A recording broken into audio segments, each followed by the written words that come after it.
Тогоо монцог хурлаа гэж юм тийм ээ. Тэгэхээр дээд зүгээс 4 удаа бол иргэн зүрийн хосбата батж хосол бусагдсан гэдэг ийм асуудал бол гарсан байна. За тэрний хувьд энэ асуудлууд ямар барь суртаа байгаа вэ? Өнөөдөр энэ монцог хурлаар бол одоо ямар асуудалтай хилцэж байгаа вэ?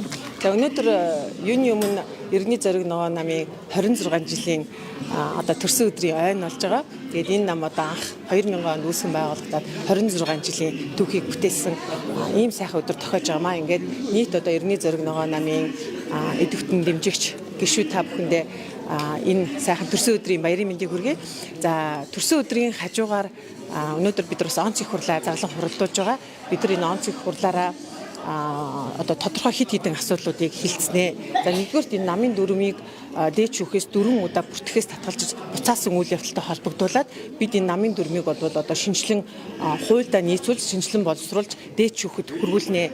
За энд бол одоо ингээд 500 гаруй Иргэний зориг ногоо намын орон нутаг аймаг нийслэл дүүргийн одоо анхын дунд шатны байгууллагуудын одоо төлөөллүүд ирсэн байгаа. Тэгэхээр бид бол энийг анхын дунд шатаараа одоо намын дүрмээ хилцүүлж хуульд нийцүүлж усын дээд шүүхэд хүргүүлэх нэгдүгээр асуудал байна. За хоёрдугаар асуудал одоо намын удирдлага гэх тийм үү Батбаатарт улс төрийн хариуцлага тооцно.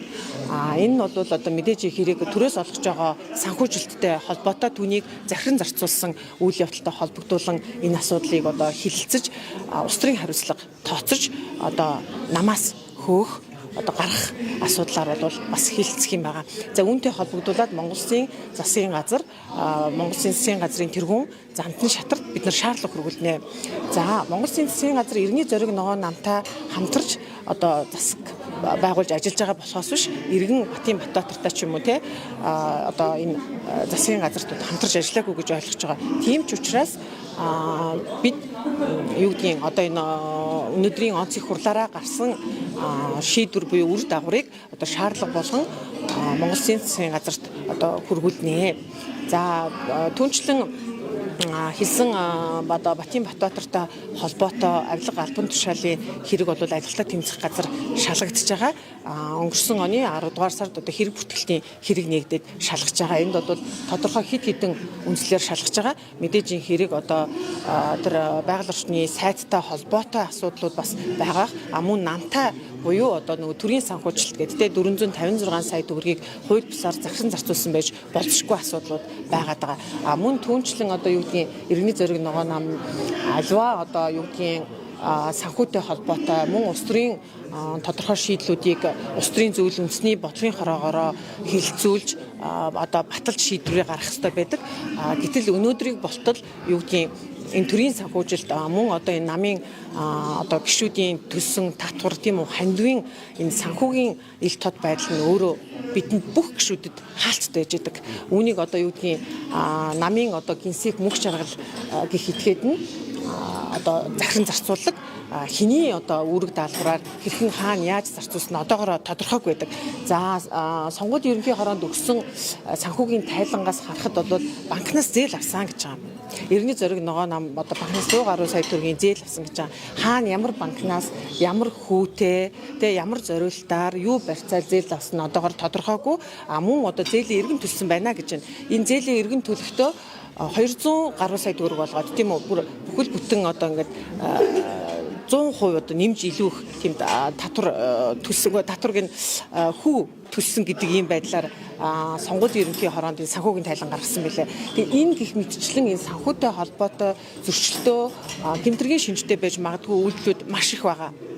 Тэр бүхэл одоо Иргэний зориг ногоо намын нийслэлийн намын хорооны дансанд байсан мөнгийг одоо хууль бусаар захиран зарцуулсан түүнчлэн одоо намын нийслэлийн намын хорооны дансыг хууль бусаар хаалгасан гэх мэт одоо гэмтэргийн шинжтэй үйлдэлүүдийг бол одоо манай хан гард жигүүрээс мөн одоо намын тэргүүн дэд дараа Батбаатар бол хуулийн хэлтийн байгууллагууд шалгуулж байгаа. Тэгэхээр ийм асуудалтай зүйлүүд байгаа учраас бид өнөөдөр онц их хурлаа хийхээс өөр аргагүй болж байгаа. Тэгээ Монгол Улсын дээд шүүхээс бидэнд одоо нэг 60 хоногийн хугацаа өгсөн. Энэ хугацаанд одоо наад дүрмээ та нар хууль нийцүүлээд оруулаад ирээчээ. Тэгээд хэрвээ энэ 60 хоногийн хугацаа өнгөрөх юм бол үр дагавар нь ямар байх вэ гэдгийг одоо сэтгүүлч та бүхэн бүгдээрээ сайн мэдчихэж байгаа хэ. Энэ нам бодвол идэхгүй байдалд орно. Татан буугдах хүртэл ийм одоо сөрөг үр дагавар байгаамаа. Тийм ч учраас бид одоо энэ 26 жилийн түүхтэй энэ намыг авч үлдэхийн тулд энэ он цохирлаа хийж байгаа. Энд бол одоо жинхэнэ намын гишүүд ирсэн байгаа. Бүх одоо аймаг, орон нутаг, сум дүүргийн төлөөлөгч нар энэ тахимд хуран цугласан байна. Өнөөдрийн хуралд энэ намын дарга Батын Батбаатар оролцож байгаа. Ер нь өмнө нь энэ даргатайгаа таад удаадараа уулзсан уу? Бүхэл бүтэн 4 удаа ингээд дээд шүүхээс намын дүрмийг батлаагүй буцаагдсан биз дээ.